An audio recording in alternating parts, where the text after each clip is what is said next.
Mnuchin spoke to reporters while en route from Mexico, where he was part of a high-level U.S. delegation led by Secretary of State Mike Pompeo to meet Mexico's next president, Andrés Manuel Lopez Obrador.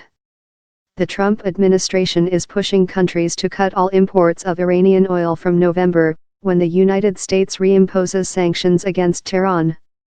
Trump withdrew from the multinational 2015 Iran nuclear deal against the advice of allies in Europe and elsewhere.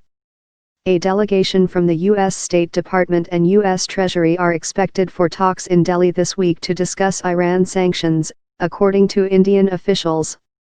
U.S. crude oil exports to India hit a record in June as Indian refiners moved to replace supplies from Iran and Venezuela. Andrew Lipow, president of Lipow Oil Associates in Houston, said India was expected to ask the United States to ensure adequate global oil supplies as Washington presses countries to cut back on Iran oil. That might include pressure to release oil from the Strategic Petroleum Reserve, which the administration indicated they were considering on Friday, said Lipow. To put things in context, if we were to look at Iran in total, it's exporting roughly 2.2 million barrels a day of sales, of which half is going to both China and India, he said. It's very important for the U.S. to get India on board with the sanctions policy.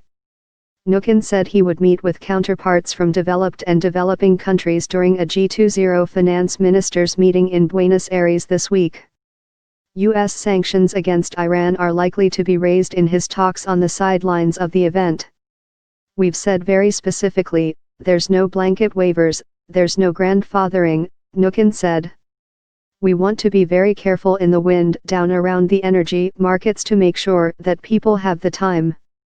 The State Department has the ability to issue waivers around significant reductions in the oil markets. That's something that Treasury and State will be doing, he said.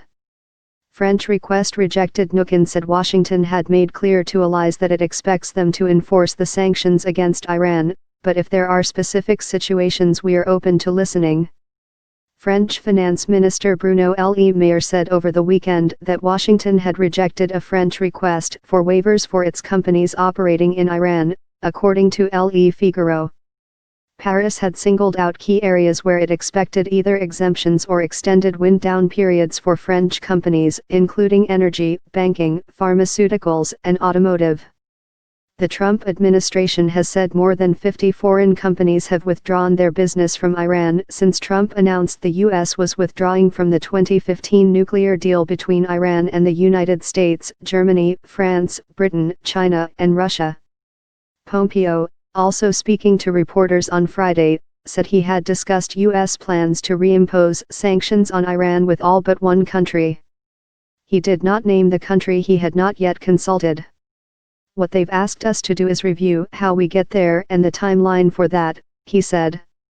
I'm very confident they understand.